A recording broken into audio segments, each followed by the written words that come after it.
My dear students, myself Jayanti Maheswaria. Let's go ahead with Neha's alarm clock. Next page. તો એમાં જોઈએ છે કે ભાઈ એમાં નેહાને કેવી રીતના પથારીમાંથી જગાડવા માટે ઉઠાડવા માટે અલગ અલગ પરિબળોનું જે સંયોજન છે આ આપણને દર્શાવે છે કે વ્યક્તિએ શું કરવું જોઈએ કે એમ વહેલા ઉઠવું જોઈએ કે સમયસર ઉઠવું જોઈએ અને સમયની કિંમત સમજવી જોઈએ એવું કંઈ આગળ જોઈએ તો Neha said oh my eyes now it is the sun waking me up why can't he let me be. તો આગળ નેહા શું કહે છે તે અરે યાર હવે આ સૂર્ય આવી ગયા, સૂરજ દાદા આવી ગયા, હવે મારી આંખ પણ આવી ગયા. હવે શું થાય કે now it is the sun waking, હવે મને સૂરજ દાદા ઉઠાડે છે એમ કે તો એ મને કેમ સુવા નથી દેતા થોડું વધારે એમ કેમ why can't he let me. તો narrator says even this wish of Neha's comes true. હવે યોગાનું યોગ કહીએ કોઇન્સિડન્ટ કે જો કે અહીંયા આ ઈચ્છા પણ જે છે ને નેહાની તે પૂરી થાય છે. કેવી રીતના પૂરી થાય છે? Next morning the sun is behind the clouds. બીજા દિવસે શું થયું કે વાદળછાયું વાતાવરણ થઈ ગયું એટલે સૂર્ય દાદા સૂરજ ભગવાન જે છે સૂર્ય તે દેખાય જ નહીં એમ. તો શું થયું? સો નેહા સ્નોર સ્ટીલ સી હિયર્સ હર મધર્સ વોઇસ. એટલે એણે નસકોરા ચાલુ જ રાખ્યા. એટલે નેહા ઊંઘવાનું ચાલુ જ રાખ્યું. ક્યાં સુધી ઊંઘવાનું ચાલુ રાખ્યું? તો કે ભાઈ એની મમ્મીએ બૂમ પાડી, અલ્લાહ ભાઈ તું ઉઠ હવે. C હિયર્સ Har mothers voice.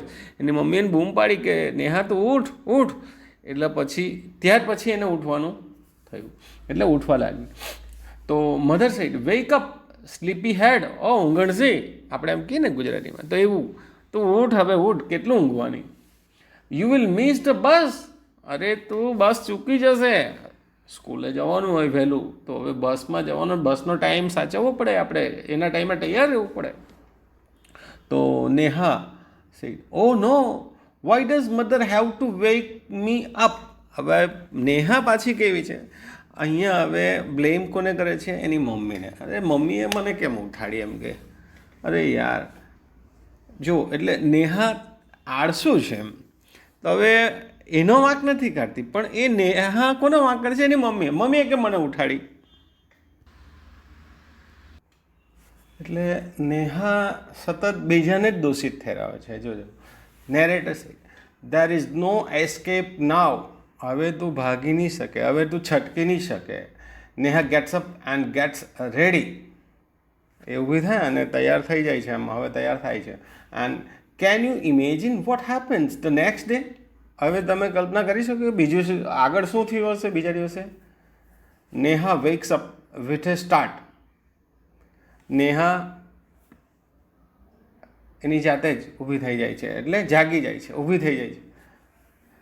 Har watch says it is 6 o'clock. એની ઘડિયાળ જ કહે છે કે ભાઈ હવે 6 વાગી ગયા. She calls out to her mother.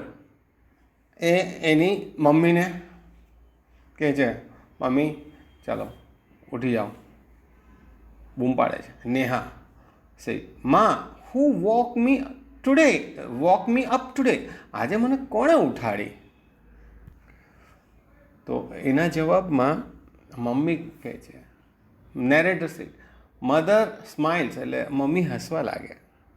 હવે અત્યાર સુધી બધા એને ઉઠાડતા હતા, હવે એને જાતે જ ઉઠી ગઈ તો મમ્મી હસવા લાગે. કેમ? મધર સેડ હુ એલ્સ, બીજું કોણ?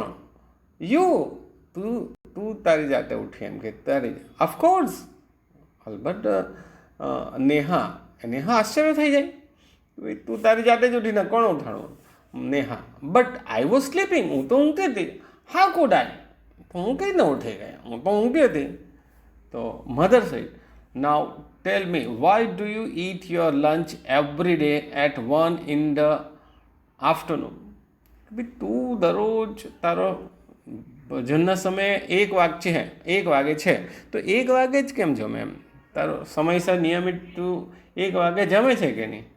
તો એનું શું કારણ છે? શા માટે એવું કરે છે? તો Neha C I feel hungry. કારણ કે મને ભૂખ લાગે અને હું 1 વાગે જમવા બેસી જાઉં, મારો ટાઈમ છે, એવું એ દલીલ કરે. તો mother say why do you sleep at 9 every night? ભાઈ તું દરરોજ રાત્રે 9 વાગે કેમ ઊંઘી જાય? બીજો પ્રશ્ન પૂછો. એટલે નેહા સે બિકોઝ આઈ ફીલ સ્લીપી, કારણ કે મને ઊંઘ આવવા માંડે. એમ 9 વાગે એટલે મને ઊંઘ આવવા માંડે એટલે ઊંઘી જાઉં. Mother say that is a clock inside you which tells you when to eat, when to sleep and when to wake up. એટલે એની મમ્મી હવે જે કહે છે તે બહુ જ રહસ્યમય વાત સામાન્ય રીતે કહી શકાય કે તારે અંદર એક બાયોલોજિકલ ક્લોક હોય છે એવું કહેવાય છે. તો એ તને કહી રહી છે કે ભાઈ તારે ભૂખ લાગી એટલે ખાઈ લેવાનું, ઊંઘ આવે એટલે સૂઈ જવાનું. તો એવી જ રીતના એ જે બાયોલોજિકલ ક્લોક છે, જેવી ઘડિયાળ, જે આપણું શરીર આપણને કહી દે કે અમુક સમયે આપણે ઉઠવાનો ટાઈમ થઈ ગયો, જમવાનો ટાઈમ ગયો, તેવી જ રીતના there is a clock inside you which tells you when to eat, કે ક્યારે ખાવાનું છે, ક્યારે ઊંઘવાનું છે અને ક્યારે જાગવાનું છે. તો નેહા સે ઓહ, એટલે નેહાને હા હશે, અરે ખરેખર એવું હોય કે એટલે આઈ બેટર રશ નાવ. તો એ તો હવે બહુ સારી વાત થઈ કે હવે હું ઝડપથી ફટાફટ કાર્ય કરી લઈશ, હું ઉઠી જઈશ એમ. I don't want to miss the bus. હવે મારે બસ ચૂકવી નથી. Mother relax, today is Sunday. એટલે મમ્મીએ કહ્યું હવે બહુ રિલેક્સ થઈ જાય, બહુ ચિંતા કરવા જેવું નથી, આજે તો રવિવાર છે. પણ ઓહો, એટલે થોડી આશ્ચર્ય થાય, આજે રવિવાર છે. એટલે નેહા ઓહો, અરે હા યાર આજે તો રવિવાર છે ને. એટલે નેહાને પણ આશ્ચર્ય થાય છે. સો here is a story which teaches us that how to attach our life with nature.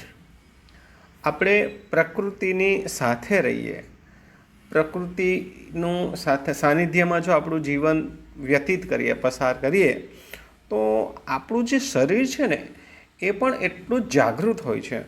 So I think myself also that it is better to leave natural life then to take help of the artificial instruments or those gadgets, electronic gadgets and so on, because electronic gadgets doesn't make our body healthier or regular, but it is artificial. Our life also becomes artificial.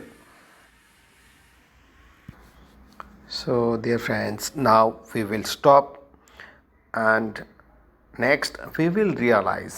હવે આપણને realise થશે કે ખરેખર પ્રકૃતિ આપણા જીવનને ઘડે છે, અને જો પ્રકૃતિ સાથે રહીએ તો ખરેખર જીવનનો એક અલગ આનંદ, ઉલ્લાસ પ્રાપ્ત કરી શકીએ છીએ.